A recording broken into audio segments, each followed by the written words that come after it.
Central. So Radhe Radhe, good morning, good evening, everyone. A very warm welcome to today's edition of Daily Wisdom from Bhagavad Gita. Always good to be back after a little bit of a break. So today we will do the concluding session on 5.89 doer, who's the doer, and we'll try to conclude that discussion today.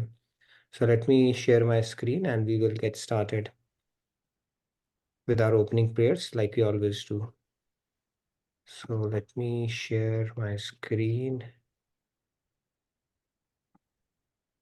Are you able to see it? Yes. Great. So we'll start with our opening prayers. Gurur Brahma, Gurur Vishnu, Guru Devo Maheshwaraha, Guru Sakshat Parabrahma, Tasmai Shri Guruve Namaha. Vasudeva Sutam Devam Kamsachanuramardanam Devaki Paramanandam Krishnam Vande Jagadgurum Krishnam Vande Jagadgurum. So Radhe Radhe, good morning, good evening to all of you. Did you fix that? I don't know, some setting where even person who's speaking will continue to come along with the slide, or that's not fixed as yet? I see it in some sessions, it's working. So some setting I think we are missing out on. We can check it out. You Now, saw the recording somewhere. In the recording, it's not. on the recording. Okay, maybe not. Some setting, I guess. I'll anyway check that out. But you found out another way. You're not trying that again? That's a little. Anyways, we'll see if that's something you'd like to stick to. But yeah, that's a roundabout way, not the actual way. Nevertheless, let's get started. Give me a sec. Let me pull up my... Okay, so let's start with our soul soup segment like we always do. So success, happiness, fulfillment, I don't know what happened. Anyways, it's a science of mind management series that we are on. And we've been talking about that mind has the potential of becoming our best friend or worst enemy. And we also looked at a Bhagavad Gita shloka where Lord Krishna is saying, Uddharevya Atmanatmana, basically uplift yourself through your mind as opposed to degrading yourself. And mind is the key thing in spirituality.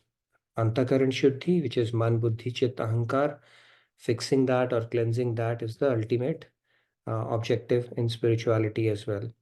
In fact, when Shankaracharya ji was asked, he posed that question, Jagat Jitain Kain, who will win? Who's the conqueror of the world? And he said, Mano hi yen, one who's able to conquer his or her mind. They are the true conqueror of this world. So as part of this series, we'll continue on this. So today we will talk about the right kind of mindsets to acquire. So if we are in this predicament or not predicament, if you have this kind of a thought process that I have been insulted, it's again an introspective activity. What kind of thoughts take our mind space? So if we get stuck up with these kind of thoughts, I have been insulted, I've been hurt, I've been beaten, I've been robbed. If this is something that keeps on replaying in your mind, that means it's something that needs to be corrected. Why? Because misery does not cease in those who harbor such thoughts. It is accompanied with misery. And we inculcate a mindset of playing a victim card subconsciously. And it is a negative of reaffirmation to yourself and not a good thing to get into. Negative, it's like tapping into negative energy. It is like weeds. When you let weeds grow, it brings more of its own kind. So when you subscribe to negative energy in your hand, misery loves company, I think Abaji had told, right? So then you start getting into that mindset. So these are the thoughts. If your mind harbors such kind of thoughts predominantly, or it takes a lot of your mind space because of whatever reason, things can happen in life, right? Life is not perfect. But if these are the thoughts, then it will result in misery. On the other hand, I have been insulted, I've been hurt, I've been beaten, I have been robbed. If these thoughts do not, you do not harbor such thoughts, then of course you can stay away from misery, and anger will also cease in you. That pent up frustration or anger will also cease in you. So it really boils down to the choice that we make, and uh, the kind of thoughts that we harbor. Now, it is said that you can forget what somebody does to you, but you cannot forget how somebody makes you feel. Right? So, like if accidentally somebody throws a stone at us, it may hurt us for a few minutes, but by the next day he would probably would have forgotten it. But if someone says something unpleasant, it can agitate us for years. Even after years, you can revisit memory back and say, "Oh, that person made me feel like that." Now, if you think deeply about it, where is it coming from? It is the thoughts that your mind is generating, right? And if we can get rid of such thoughts, then we will experience sublime peace. And that will be a good segue into our next topic as part of this series, where we will talk about thoughts. What is the importance of thoughts and why it is important to harbor thoughts that are beneficial for us and not something that is pulling us or bogging us down. And nature of thoughts, how are thoughts generated, what is that machinery, subtle machinery that results in those thoughts, and do we really have control over those thoughts, and how can we get into a mindset of developing thoughts which is more involved voluntary in nature, so that those thoughts are uplifting, noble, and beneficial. So with that said, let's get to our topic for today that we are going to talk about. This is Bhagavad Gita topic. Like I said, today is going to be, we'll culminate the discussion on 5.8, 5.9 today. And let's have a good discussion around this topic, because this can, even after hearing it, it can be confusing. So I thought maybe one more session, and hopefully it is able to shed some more light on this topic, and we are able to understand and appreciate it much better. By the way, this is taken from a Dhammapada 1.3. Buddha had said that. So these are the thoughts we need to stay away from. Anytime your mind starts telling you these thoughts, say, no, no, I'm not going to do that. I will rather refrain from such thoughts and do some kind of a positive reaffirmation around it, or stay away from those thoughts completely. How to do that? It's easy said than done. It is more involuntary based on the quality of our mind. And as part of this series, we will continue to explore ways, tools, techniques, and means of how to improve the quality of our mind as part of this mind management series. Now let's move on to our shloka. We'll take 3 hands and then we'll get into the discussion for today. Naiva kinchit karomiti yukto manyeta tattvaved pashyan shrinvan sprishan jigran ashnan gachan swapan shwasan pralapan visrijan grihnan unmishan nimishannapi Indriyanindriyartheshu vartanta iti dharayan. Let's take 3 hands. Radhe Radhe Aparna ji, please go ahead. Radhe Radhe. Radhe Radhe everyone. Naiva kinchit karomiti yukto manyeta tattvavita pashyan shrinvan sprishan jigran ashnan gachan swapan shwasan Very nice. pralapan visrajan grahnan unmishan nimishannapi indriyanindriyartheshu vartanta iti dharayan. Thank you. Thank you. Very nice, Aparna ji. Uday Kumar ji, Radhe Radhe, please go ahead. Yeah. Radhe Radhe. Naiva kinchit karomiti yukto manyeta tattvavit pashyan shrinvan spishan jigran ashnan gachan swapan shwasan Pralapan Visrajan Grihnan Unmishan Nimishan Api Indriyan Indriyarteshu Vartanta iti Dharayan. Radhe Radhe. Radhe Radhe. Thank you, Udaji. One more hand we can take. So just I'll take as per the sequence. Pratyusha ji, Radhe Radhe, please go ahead. Radhe. Radhe Radhe नैव किञ्चित् करोमीति युक्तो मन्येत तत्त्ववित् पश्यन् शृण्वन् स्पृशन् जिघ्रन् अश्नन् गच्छन् स्वपन् श्वसन् प्रलपन् विसृजन् गृह्णन् उन्मिषन् निमिषन्नपि इन्द्रियाणीन्द्रियार्थेषु वर्तन्त इति धारयन्. Very nice, Pratyusha. Radhe Radhe. Okay, Thank Riya, you. go ahead, please. We'll make an exception. Go ahead. Radhe Radhe, Riya Last ji. hand. Radhe Radhe.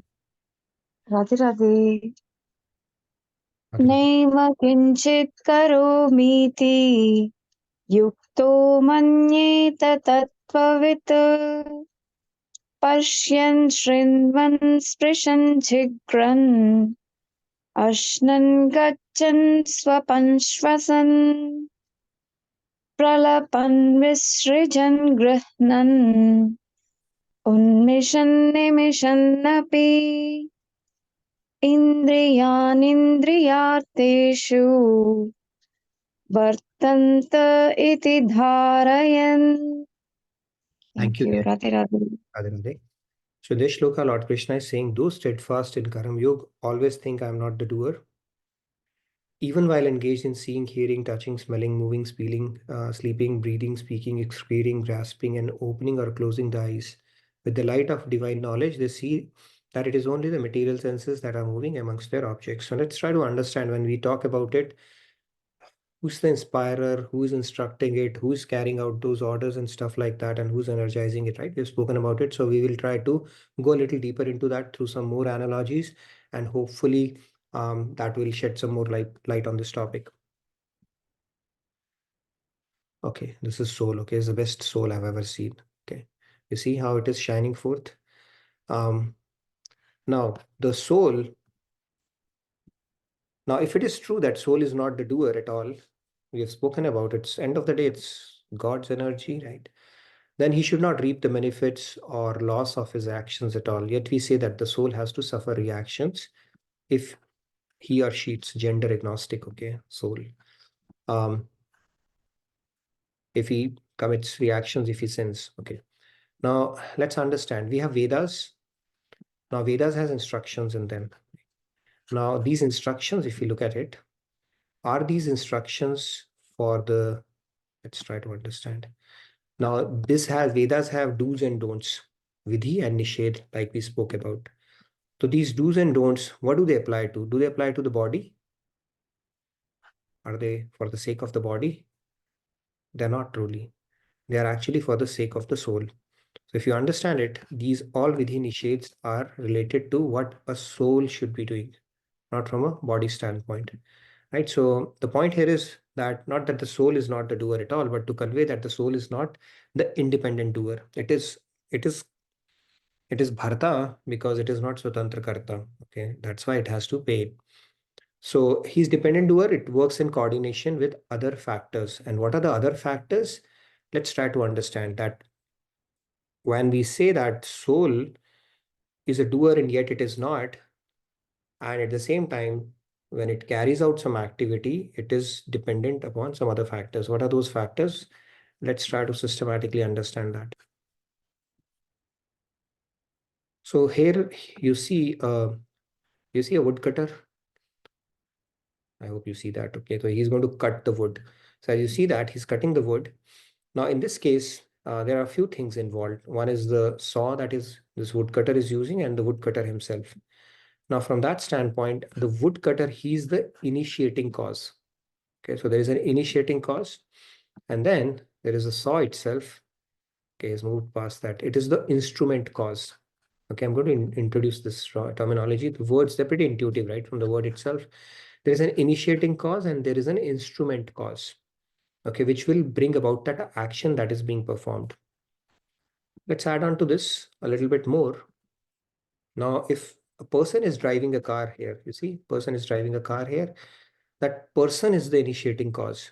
Now, if the car runs over somebody, that person cannot claim that the car was at fault. The person who's behind the steering wheel will have to um, stand the trial, whether there was what was the intention behind it, or because that person is the initiating cause for that wheel, right? Now, if you think about it, the wheel itself, the steering wheel, could be the instrument cause. If you go a little further, you say no, actually it's all mechanical engineering. You go back to all the functions of the parts that are performing in cohesion to make that happen. There is an axle, then there is a piston, there's a combustion that is being carried out. So it was all that I had studied in mechanical engineering. That's a different thing. I don't understand much of it, but there are a lot of parts which are working in cohesion to make that motion possible. So there is an instrument and there is an initiating cause. I hope that thing is clear. Okay. Now let's continue on this. So it's a pretty sophisticated thing if you think about it. Just to carry out something, a lot of things have to work in cohesion, although there's an inspirer or somebody who's initiating it. But still, that in order to carry out that activity, a lot of things have to work.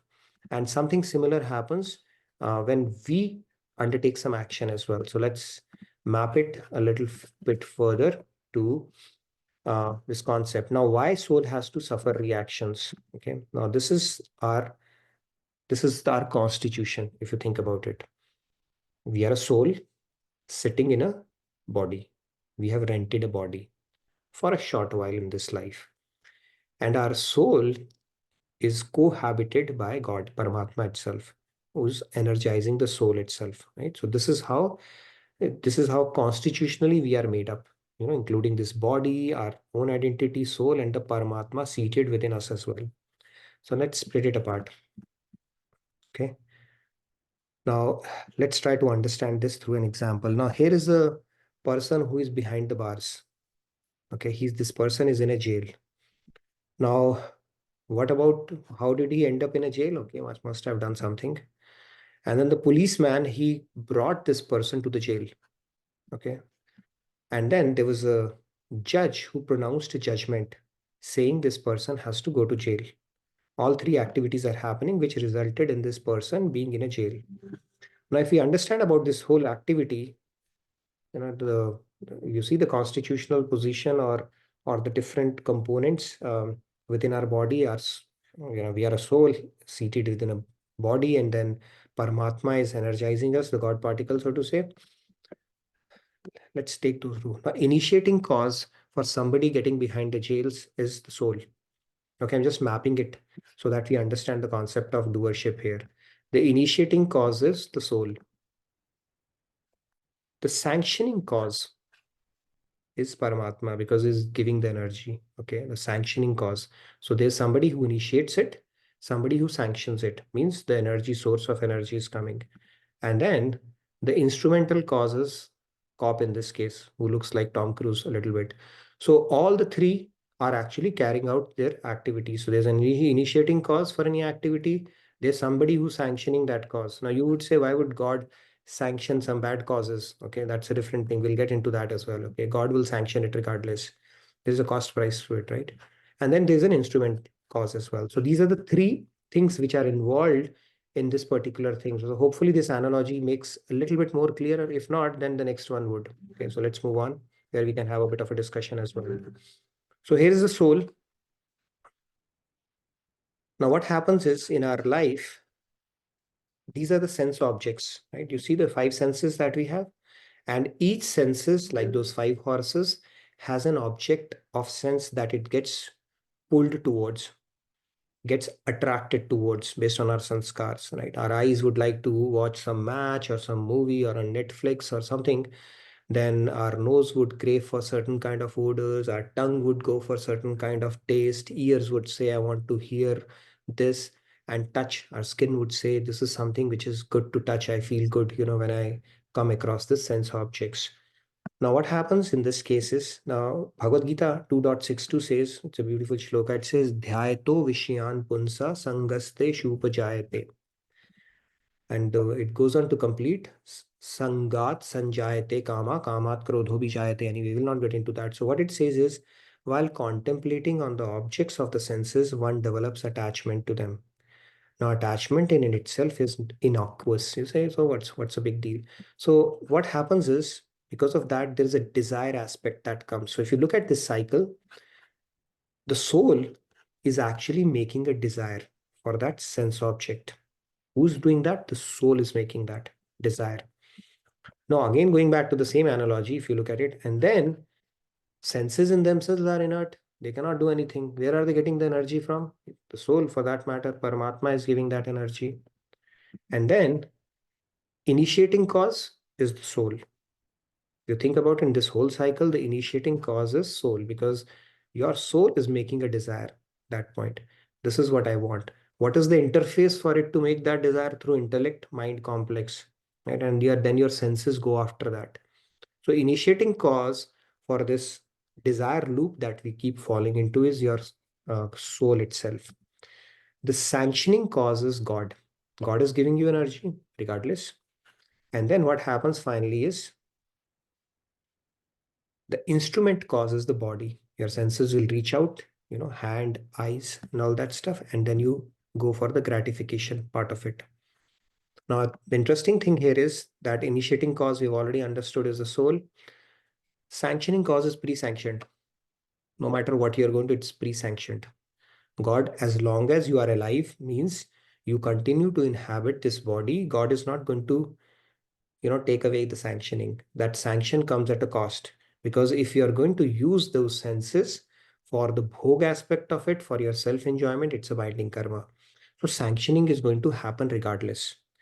Right? Now, how you utilize that energy is up to us. So it is pre-sanctioned. And initiating cause is determined by our free will. This is how the cycle goes. Instrument is our body. So if you think about our body, let's say you want to eat ice cream, right? So you're making a desire. You have a free will whether to eat ice cream or not. Now your free will you have exercised.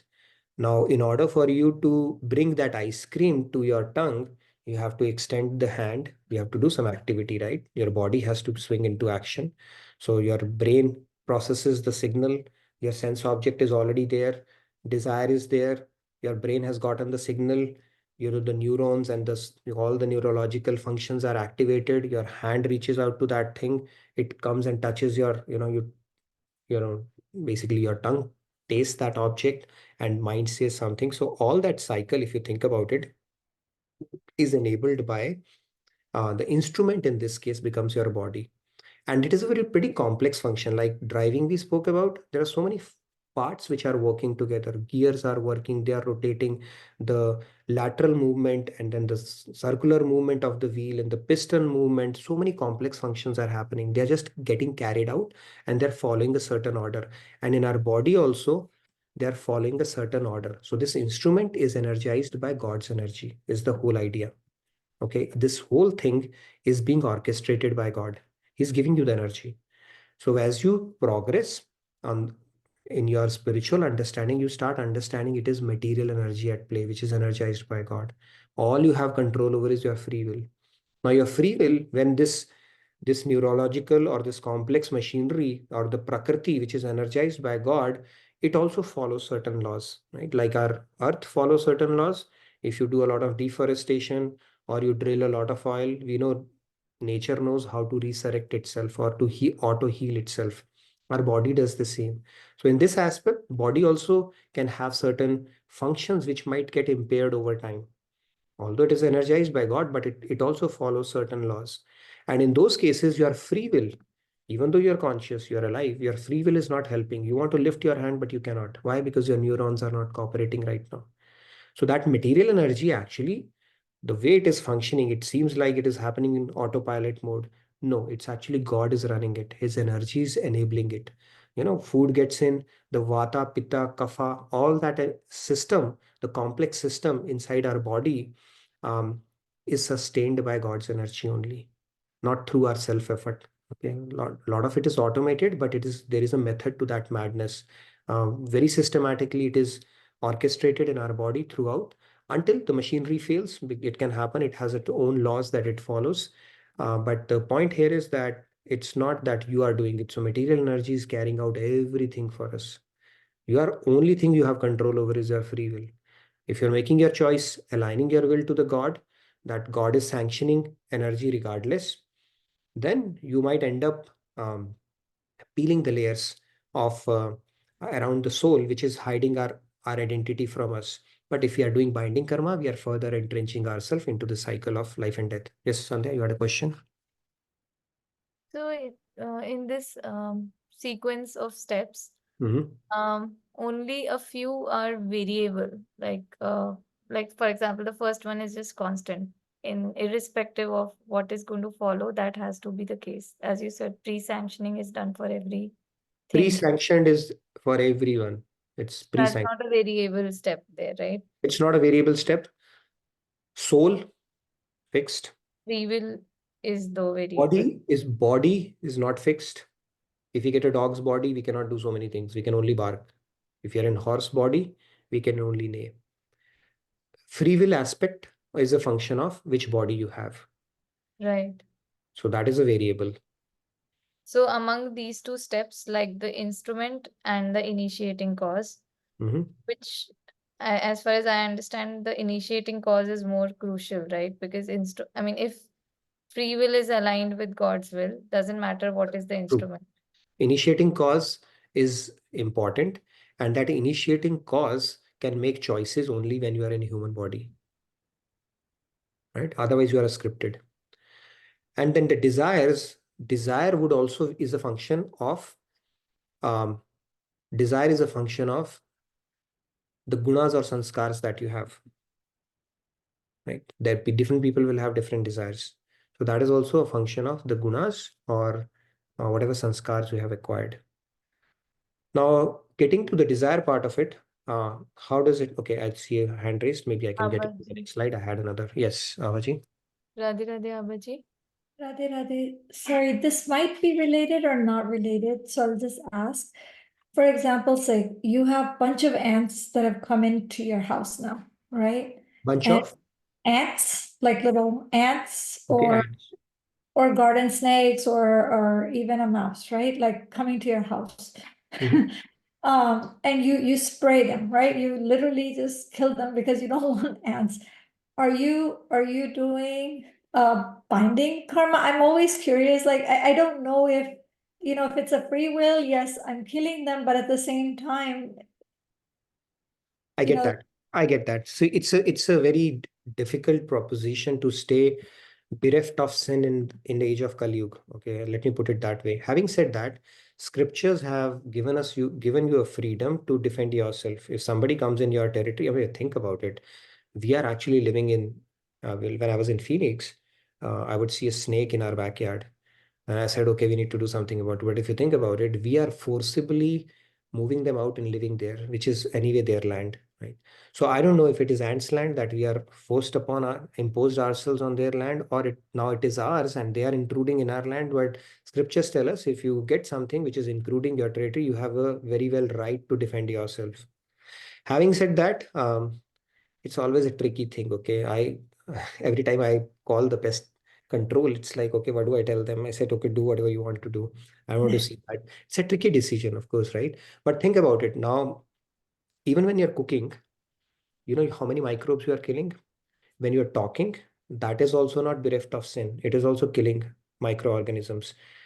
If you see curd under a microscope, you'll not be able to eat it. So many lactobacillus you will see moving around.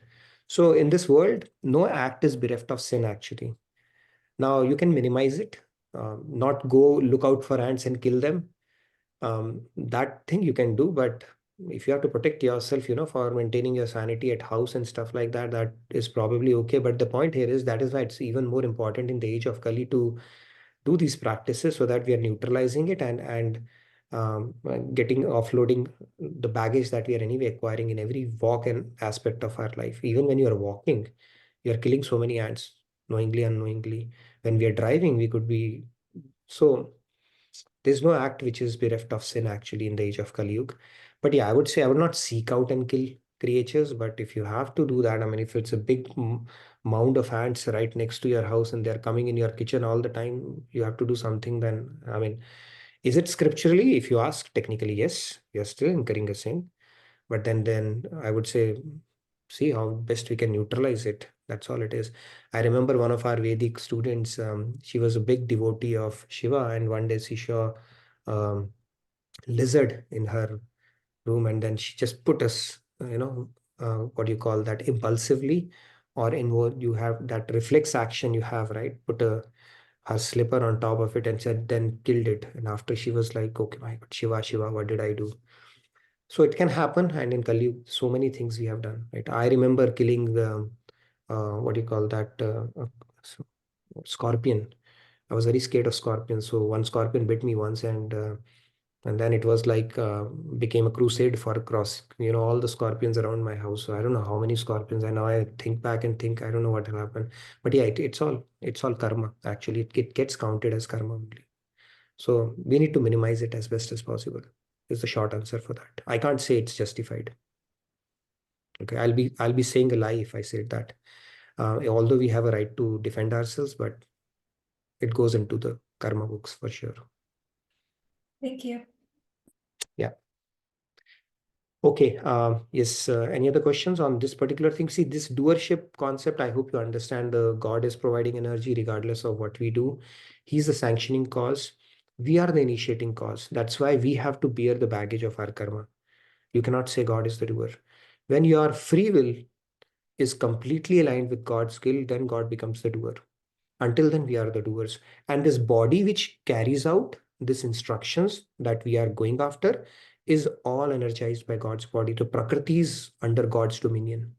It will follow your free will aspect of it. It will follow what your mind and intellect is. But that complex machinery, think of, do you even know how the neurons and axons, they are formed, and how the signal is sent? And it's such a complex machinery, our body is.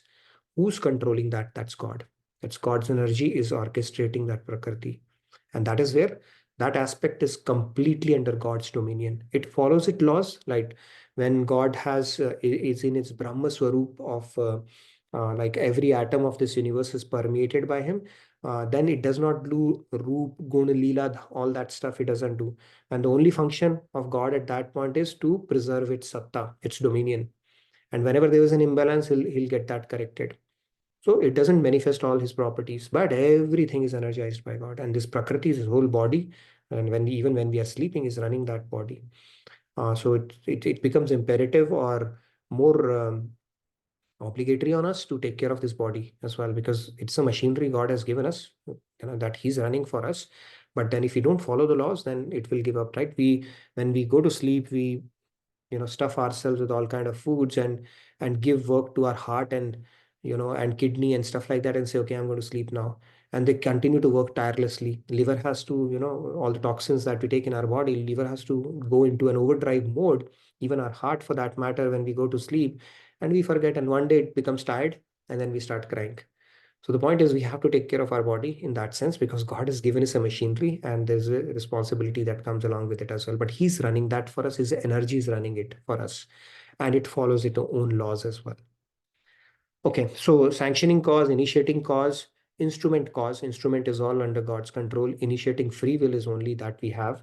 And that's pretty much it. So when our free will, the only way to align our free will to God's will is by doing Antakaran Shuddhi. The purification of our Antakaran will take us closer to aligning our will to God. Otherwise, our senses will keep on having a free ride, and our desires will never stop. And it will keep us entrenching it into the world. Right? So this shloka says, Dhyato Vishyan Punsa Sangaste Shupjayate. This cycle keeps on repeating. Every sense is saying, I need this, and take me close to that. And we keep falling for that. Any questions? Any more questions on that? Now, the kind of how much time do we have? I think we do have. Anybody has any question? I wanted to take through another slide. Okay, maybe I should. So let's understand this. The free will part of it, right? Yes, Ajitji, go ahead, please. Radhe Radhe Ajitji. Sorry, again. Radhe Radhe. Radhe Radhe. Nitinji, it's very good example on the wood cutter and wood cutting the trees. That soul is the wood cutter, and he is having instrument is our body, and it requires some power that is given by God, will. Now, how best way you can use it, cutting the tree or to safeguard someone in the earthquake, to take him out. So that is the free will given to us. Right. And the sanctioning amount, nowadays it's very easy to understand, because the prepaid and postpaid connections are given for the energy, even energy for electricity bill also. So something is the pre-sanction. Postpaid is the Swamiji. He can use the unlimited capacity of the data and all these things. And prepaid is the for us, the limited hours, limited energy. How best way we can use it. So this analogy is very good actually. Energy, instrument, body is a complex instrument. Only thing, it has no operating manual. Operate. So Patanjali Yoga Sutras have the operating manual for it as well, right? That's why they say that use it or lose it. that we are deriving, we are finding out, exploring. Yeah. Lot of metals has been explored in the nature. True. How Our best body way is we a can use it. microcosm of this universe. So if you look at the periodic table in chemistry, all the elements they exist in our body as well, and everything has a specific role in it. In fact, hemoglobin itself, I was reading how is hemoglobin fold. It's like a supernova explosion that happens between the stars, and that extreme temperature, that iron or hemoglobin aspect, which is found in our blood, is formed. So it's a very complex system that is we can't create blood, synthetic blood as well, right? For that matter. So yeah, it is a complex system and everything has a role in it, right? Every metal, mineral that our body needs, we can't And understand. gross way we can understand the electricity can be used for heating and as cooling also. True. Yeah, it's the free will aspect of it too. Yeah. Thank you, Ajit ji. So yeah, now let's tell you about the desire part of it as well. So what happens is, depending upon the kind of choices that we make, right? That dictates a lot. So let me try to tell you through a story. It's a beautiful analogy Maharaj ji had given. So let me just get to the story directly. It's a story of 4 daughters. Okay, we had 4 sons in Ramayana. Here, it's a story of 4 daughters here. Now, the first daughter, then she got married to an IAS officer. In India, IAS officer is a big deal, right? Every parent wants their kid becomes an IAS officer. Okay, my parents also wanted. I was not good enough. That's a different thing. So then she was called, her name became Madam or Mem Saab. That is how people would address her. Then the second daughter, she got married to a clerk and people would call her Babuayan, Mrs. X. Okay, her name became Babuayan in the society. And the third daughter, it got married to a drunkard. And she was known as the Bhikharin because they lost everything. Okay, her name became Bhikharin. So they are all daughters of the same father. And the fourth one, she got married to a saint. And her name became Guruma. Now, if you think about it, 4 daughters from the same family, their identities changed completely, depending upon whom they ended up getting married to. Now, why did the 4 same father ended up having different identities? They inherited something. So they inherited something, and that became synonymous with their identity at that point. Now, the reason this example, Maharajji, he gives such beautiful analogies, just, the point will become very clear, is because depending upon the kind of thoughts we start subscribing to, that will how we'll end up becoming. So tomorrow in mind management, we will talk about thoughts. And Swamiji has also given a beautiful quote that thought by thought, we forge our destiny. So depending upon the kind of thoughts, we are actually carving out our destiny as well as our identity. So, that is the importance of it. Now, the reason I brought in this example is because if you think about our mind, we are also subscribing to certain kind of things, right? So if we are subscribing to tamasic thoughts, or we could be subscribing to rajasic, sattvic, or gunatit, right? That is how we will end up becoming. So this is material world, and this is the gunatit, so spiritual world. Now, if we are playing in the material world, our free will never align with God's will. It's only within the spiritual world that in the initiating cause we spoke about in that previous slide, only when we play in the spiritual world, gunatit world, will our free will start aligning to God's will. Otherwise, we are just playing a game. At best, we can get into the mem sab mode, sattvic mode, but not beyond that. So for us to get into the mode of that initiating cause that we spoke about in this slide, sorry about that, right? Initiating cause, the free will, is actually aligning to the will of the sanctioning cause. We have to get into the gunatik mode. Okay, this is the concept I wanted to talk about. Hope that makes sense. Now, Bhagavad Gita, see, the beauty of Bhagavad Gita is that it is not a retirement plan. Okay, it's never too early to start that. In fact, one should introduce Bhagavad Gita when they are growing up. It used to be part of our Gurukul Pratha, because that's when our mind is fertile. We can pick up concepts. And we have an open slate. We are not like that molded khada, which is, it's like if you have to learn music, and if you're not learned it right, the music teacher would say, I have to charge you twice, because first we have to make you unlearn and then make you learn. So similarly, when we have impressionable minds, we have open-minded, these concepts can actually pave the way for a very successful life down the line. Bhagavad Gita concepts are not retirement plan. These are the concepts which are meant to be learned as quickly as possible so that we can enrich our life, so that we can start taking benefit from it. Not only progress spiritually, but also face the material world with a lot of assurance, confidence, and knowing, not having to second guess ourselves. That is how important Bhagavad Gita is. Okay. Any questions related to it before I wanted to talk a little bit about the university project as well? Yes, Sandhya, go ahead. There is a question in the chat by Ambika ji. Who is at fault in the example given? Isn't the father at fault because he's the one who got married his daughters to different people? He ruined one daughter's life by marrying her to Bhikhari. How should we apply this analogy to real life?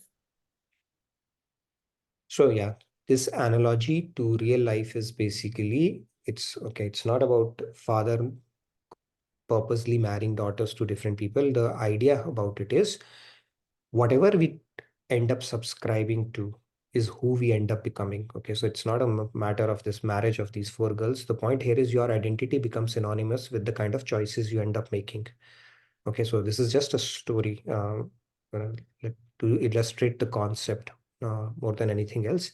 Because in this case, it's like if we are subscribing to tamasic activities, that means we have chosen to marry a drunkard, right?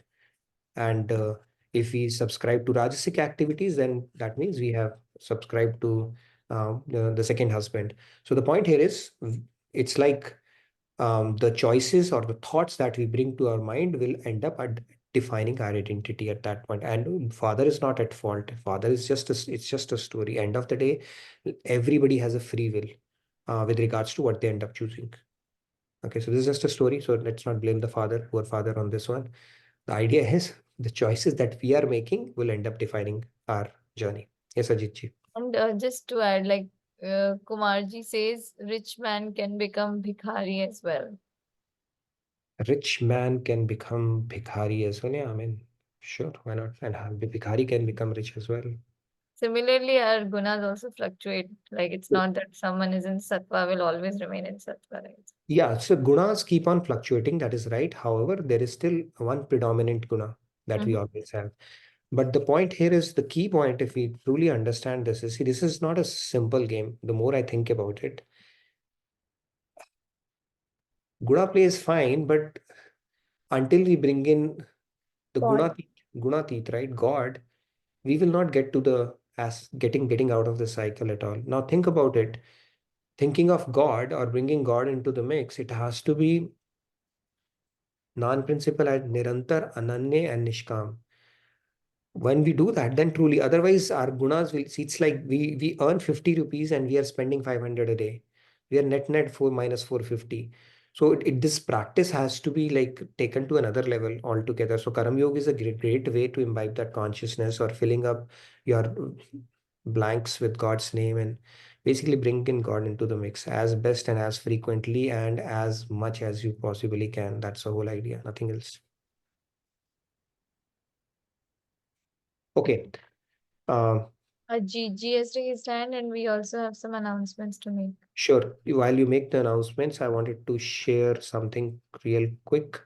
I wanted to tell you about the progress that we are making. Bhagavad Gita team, we have come together. For those of you who might not be knowing it, it's a dream project for Swamiji that we all are supporting because of so much of precious knowledge that we have gotten from it. So it's a little way for us to give back to our guru for the priceless knowledge that we have gotten from him. So he's building a new university, which is going to be a hub of Vedic wisdom down the years. It is a state-of-the-art university that is being built in Odisha, Vanara. It's going to generate a lot of employment there. More importantly, it is going to re-establish the Vedic wisdom, or a systematic way of acquiring it and disseminating this knowledge down the years once that university is functional. So as part of that, we Bhagavad Gita team, we have a, not Bhagavad Gita, but as a part of this initiative, there's a give or get campaign, angels. We all have enrolled ourselves as an angel. I think we have close to 30 people in our from our session itself. As a team, we are doing it. You can do it as an individual, or you can join your local center team. Choice is yours. It all rolls up to that only. So as a team, it's pretty phenomenal. Since last year, we have raised close to 123K so far. I've set a target of 200K, and I'm pretty sure we'll get there through the end of this year. If you feel inspired, please take a look at it. I'll probably post the link of it in our chat as well, if somebody can, or maybe I can right now.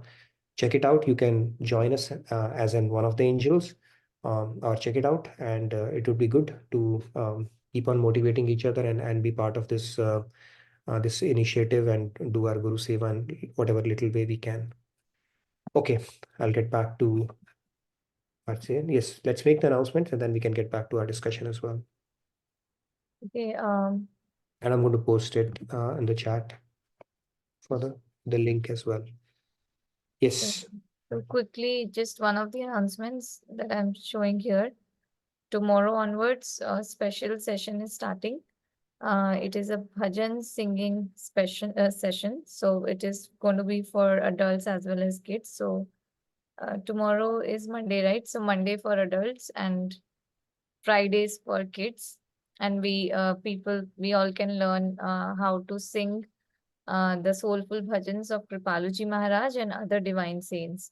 So I think this is a great opportunity to learn how to sing bhajans on Zoom in our classes. So these classes will be just before the Bhagavad Gita classes. So 8 p.m. CST to 9 p.m. CST. So this was one of the announcements. Same link. So anybody interested can join in. Other announcement, please fill out the feedback tracker. And the Kirtan challenge is on. So request all of you to make your videos, sing your favorite Kirtan lines, and be a part of this wave. And it's almost a month to go before our Kirtan retreat here in Dallas starts. So that's another thing we are all looking forward to. And I think everybody should consider registering to it because it will be both offline and online. First ever Kirtan retreat with Swamiji. So not to be missed.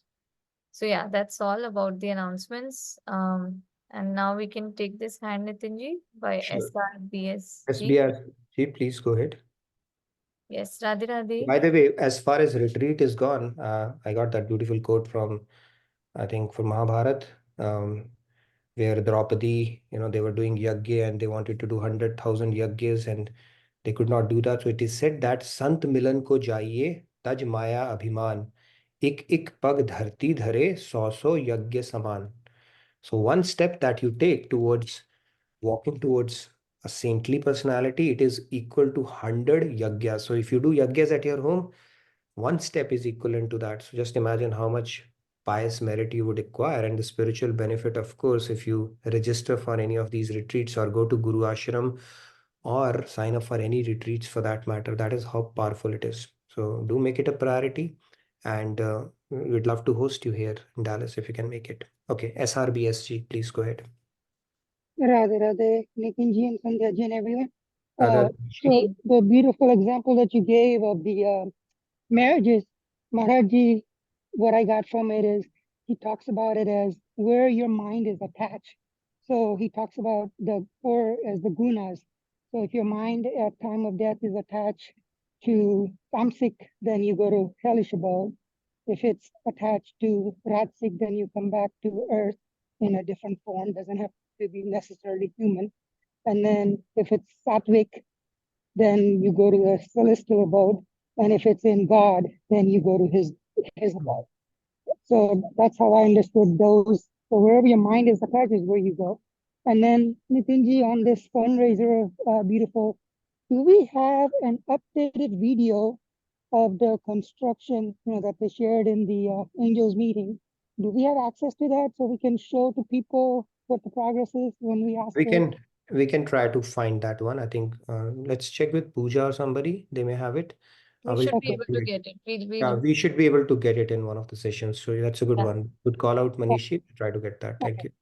Right. Thank you, Radha Radha. Thank you. Yes. Any other questions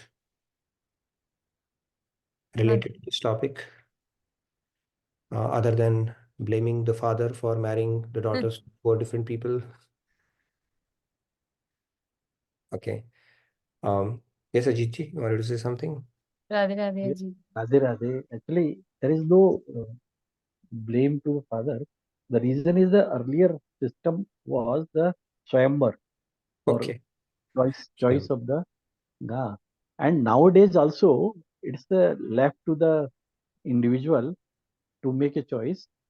And nowadays the delayed marriage is responsible for this purpose only, that all girls wanted to marry with the richer person. The package, they are always asking what is the package. So the example what you have cited is very good, very appropriate.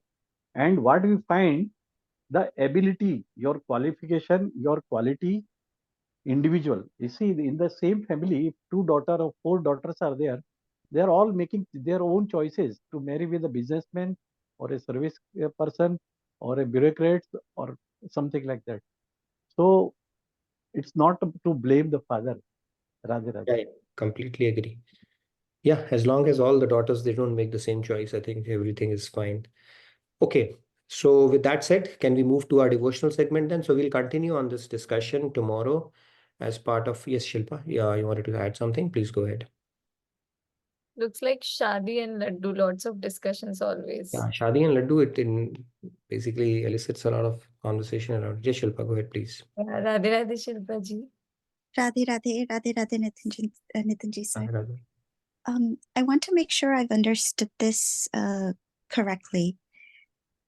So we talked about chapter 4, and I forget which verse it is, but in chapter 4, there's a verse where Krishnji is saying, although I am not the doer, I am in everything, and it is my Yogmaya that does everything. So is this a similar concept, or is Kanhaji saying the same thing again here? Yeah, although I'm the doer, but yet I'm not the doer, right? Yeah, in that verse, I believe that is chapter 4. I want to say 4.4, but I'm not sure, where he's describing that he's in every, the one where he was talking about he's in the scientific knowledge. That particular verse, he said, I'm not the doer, but I'm in the science of things. And it's the one where Yogmaya is mentioned for the first time in Bhagavad Gita. Yeah, Yogmaya is the energy that enables God to do everything and yet not have stress over it, right? We have 3 tasks and we become stressed out. He's completely in bliss. So first of all, he's neither attached, right? He's not attached to it. And then his Yogmaya energy, that is a supercomputer that he has, it takes care of pretty much everything and can make impossible possible.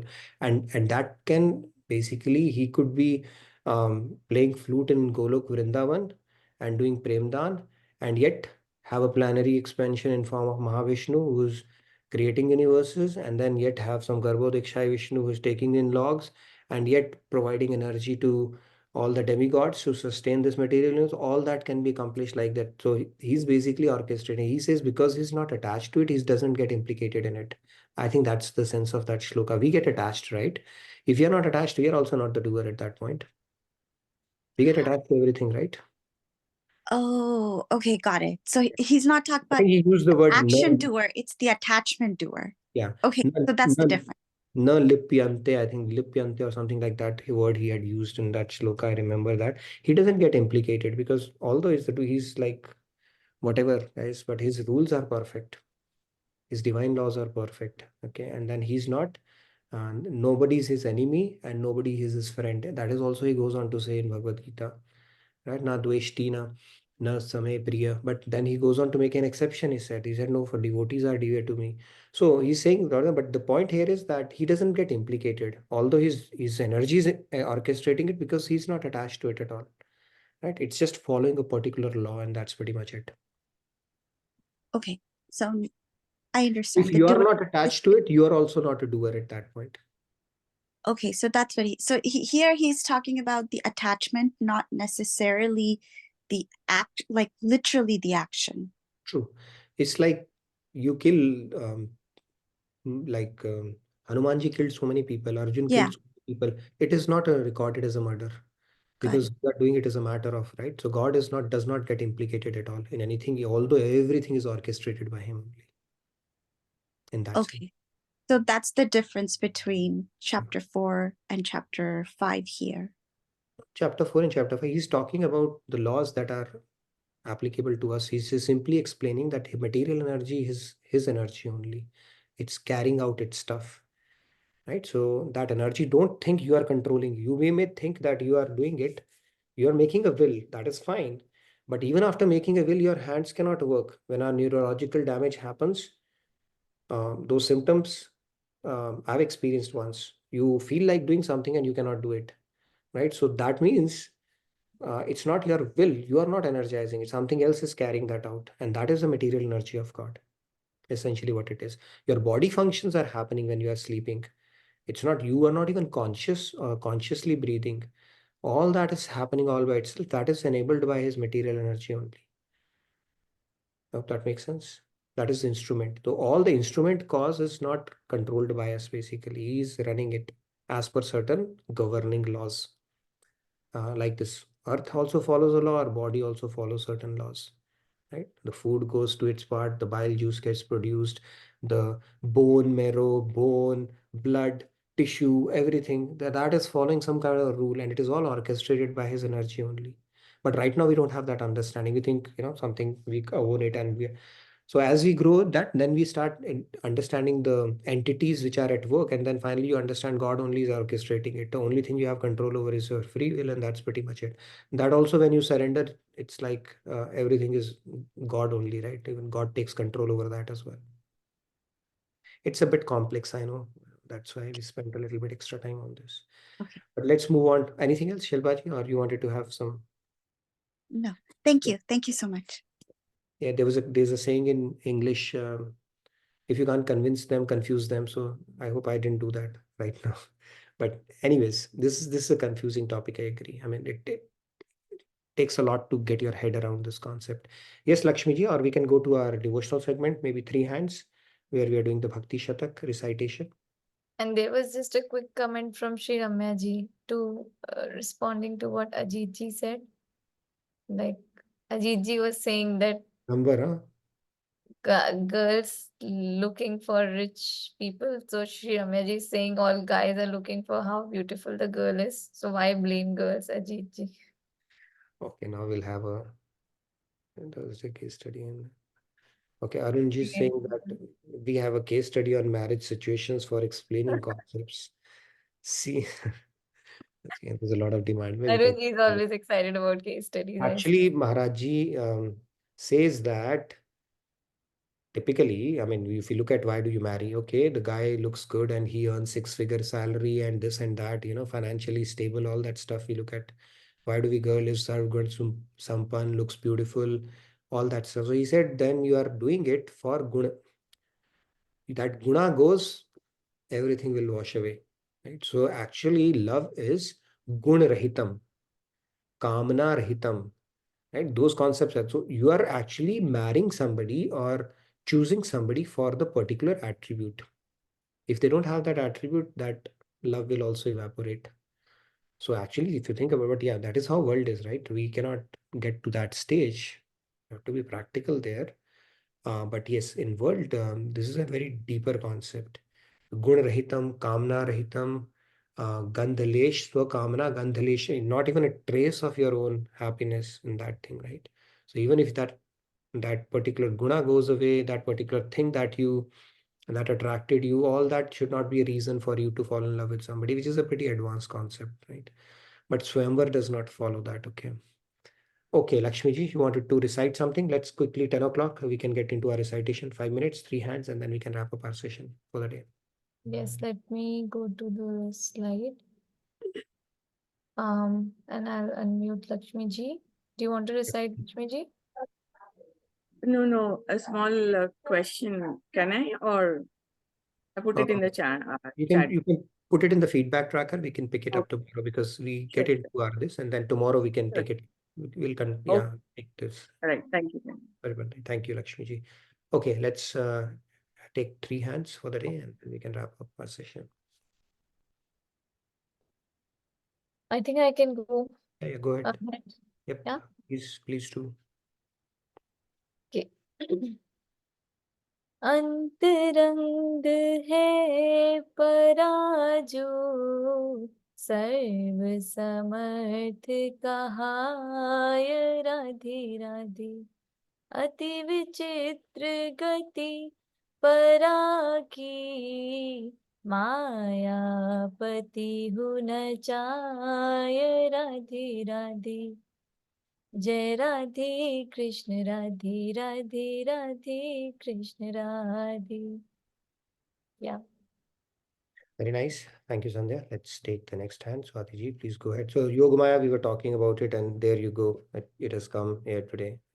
So God has two veils. One is Maya and one is Yogamaya. So Yogamaya Shakti is we talking about, which enables God to make impossible things possible.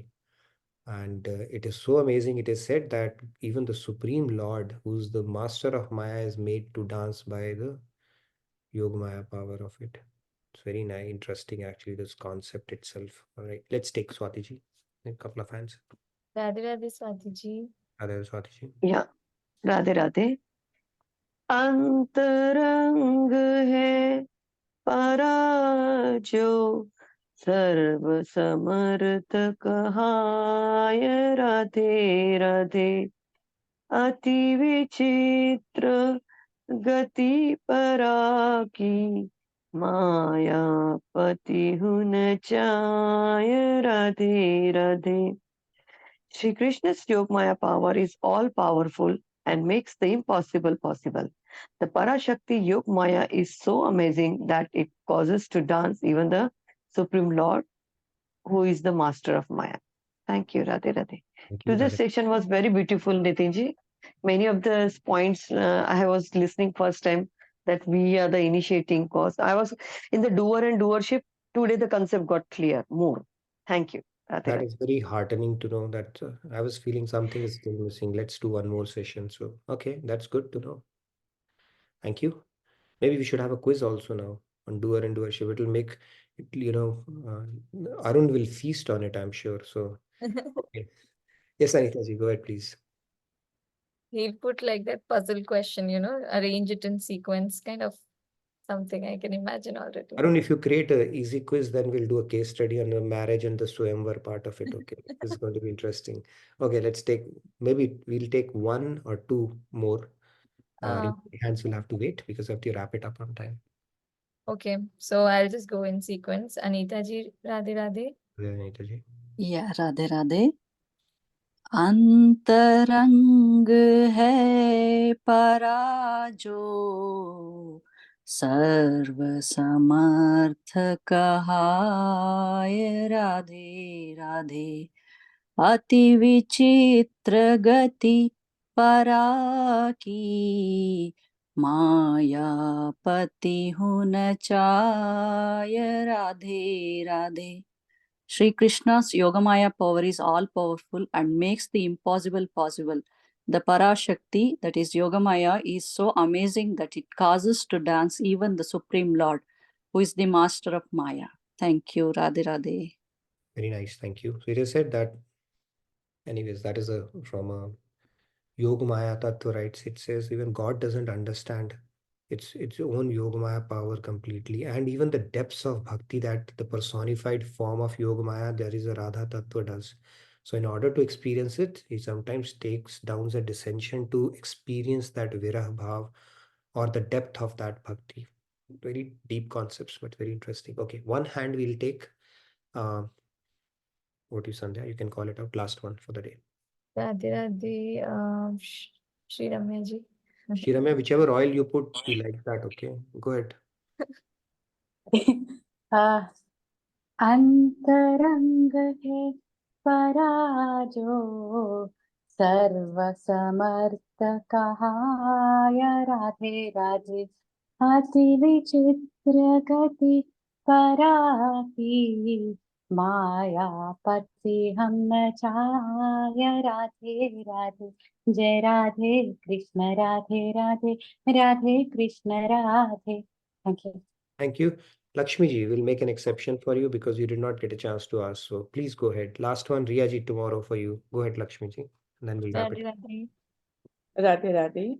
Radhe Radhe. अंतरंग है पराजो सर्व समर्थ कहाय राधे राधे अति विचित्र गति पराकी मायापति हूँ न चाय राधे राधे जय Radhe Radhe Radhe Radhe. Thank you. Jai Radhe Krishna, Radhe Radhe, Radhe Krishna. Okay, thank you. Thank you everybody for your wonderful participation like always. Tomorrow we'll introduce the new shloka. Next one, we're going to talk a lot about lotus. Okay, so brace up for yourself for a lot of lotus and the concepts related to it as well. So thank you everybody. Radhe Radhe, have a great rest of your evening and good rest of your day. I look forward to seeing you tomorrow. Thank you. Good night. Good day. Thank you, and Riya ji will take you up tomorrow for sure. And Radhe Radhe everyone. See you tomorrow. Thank you. Good night. Good day.